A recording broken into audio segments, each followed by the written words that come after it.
Hello दोस्तों, I hope कि आप लोग बहुत अच्छे होंगे। मैं देसी तेवर से गोविंद तिवारी आपका हार्दिक स्वागत और अभिनंदन करता हूं। इस समय दिल्ली की राजनीति बहुत गर्म हो चुकी है।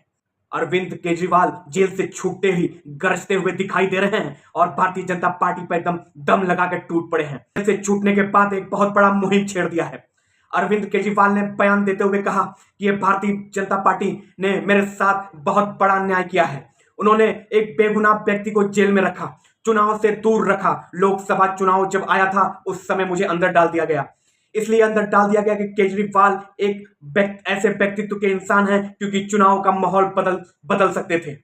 उनको जनता को मोटिवेट कर सकते थे, जनता को न्याय पक्ष में वोट डालने के लिए प्रेरित कर सकते थे। इस वजह से मुझे जेल डाल दिया गया।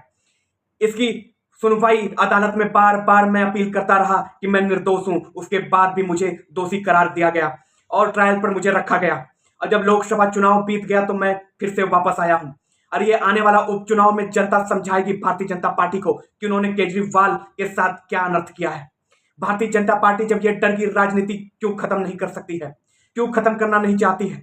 बार बार जो बड़े बड़े नेताओं को बार बार जेल जाना पड़ता है, निर्दोष नेताओं को बार बार जलील होना पड़ता है।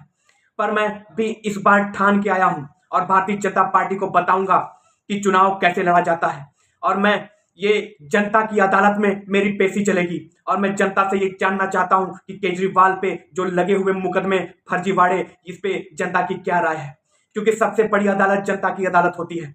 और मैं ये घोषणा भी करता हूं कि मैं सीएम पद से इस्तीफा दे दूंगा और इस्तीफा देने के बाद बाद मैं इस जनता की अदालत में आऊंगा और जनता ही इसका फैसला करेगी कि केजरीवाल दोषी है या निर्दोष है। क्योंकि भारतीय जनता पार्टी ने पूरा जोर शोर लगा दिया है अरविंद केजरीवाल को दोषी बनाने में। ये दिल्ली की जनता से मैं अनुरोध करना चाहता हूं कि आप मुझे जानते हैं, मेरे कार्य को भी पहचानते हैं। मैंने अपने कार्यकाल में पूरी दिल्ली जनता की सेवा की है। मैंने अपने कार्यशैली से बढ़ के जनता की सेवा करनी चाहिए और मरते दम तक करूंगा। मुझे कुर्सी की लालच नहीं, मुझे सत्ता नहीं चाहिए। मुझे दिल्ली की जनता की सेवा करने का सिर्फ मौका चाहिए।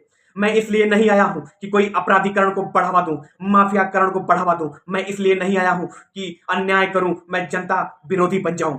पर मुझे मुझे बार बार साबित करने की कोशिश करना पड़ता है कि मैं निर्दोष हूं। क्योंकि भारतीय जनता पार्टी, उनके अंडर ये जो कानूनी व्यवस्था अपने अंडर बना के रखने वाली ये जो पार्टी है, वो किसी को भी उठा लेती है, किसी के ऊपर भी मुकदमा दर्ज करा दी जाती है।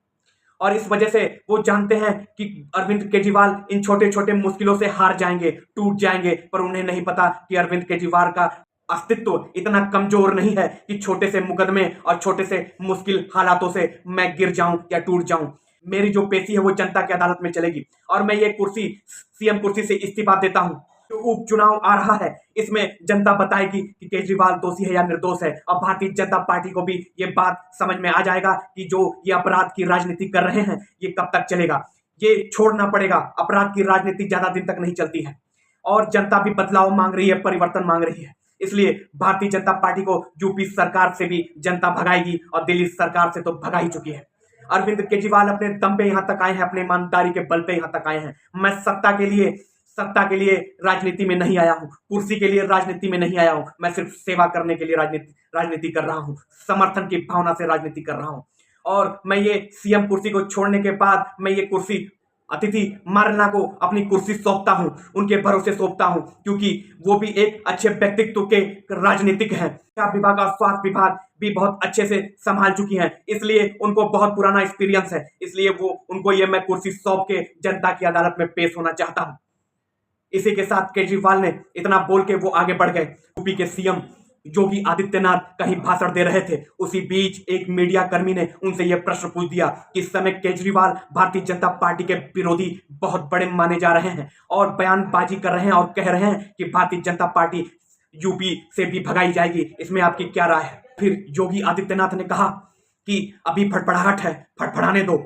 अभी जब उपचुनाव का समय आ जाएगा तो उनकी फड़फड़ाहट खत्म हो जाएगी। अपने आप को निर्दोष साबित करने की कोशिश कर रहे हैं और ये जो सीएम पद से उन्होंने इस्तीफा देकर बहुत बड़ा खेल खेलने की कोशिश किया है, वो दिल्ली के जनता के साथ इमोशनल गेम खेला जा रहा है। और ये जानते हैं कि उपचुनाव नजदीक आ रहा है, इस वजह से उन्होंने कुर्सी छोड़ दिया है और उपचुनाव की तैयारी में लगे हुए हैं। केजरीवाल ने जो इतना बड़ा बयान दे दिया है कि भारतीय जनता पार्टी अपराधीकरण को बढ़ावा देती है, अगर ऐसा होता तो यूपी में जितने अपराधी हैं उनको एनकाउंटर में मारा नहीं जाता, उनको पाला जाता और उनको आगे बढ़ाने की कोशिश किया जाता, पर ऐसा नहीं हुआ। भारतीय जनता पार्टी में माफियाओं को नस्ताबूद करने की कोशिश किया गया। भारतीय जनता पार्टी के बारे में जनता बेखूबी से जानती है कि अपराधीकरण और जो अत्याचार को कभी भारतीय जनता पार्टी ने बढ़ावा नहीं दिया है, उसे रोकने की कोशिश किया है। और जो केजरीवाल बड़बड़ा रहे हैं, इस समय जेल से नया नया छूट के आए हुए हैं, इसलिए घबराहट और बड़बड़ाहट तो चलती ही रहेगी और उनके बारे में मैं ज्यादा बोलना उचित नहीं समझता। इसके बाद वो योगी आदित्यनाथ वहां से चले गए। और ऐसे ही वीडियो को देखने के लिए चैनल को लाइक करें, शेयर करें, सब्सक्राइब करें। मैं मिलता हूं अगले ब्लॉग में, तब तक के लिए जय हिंद, जय भारत।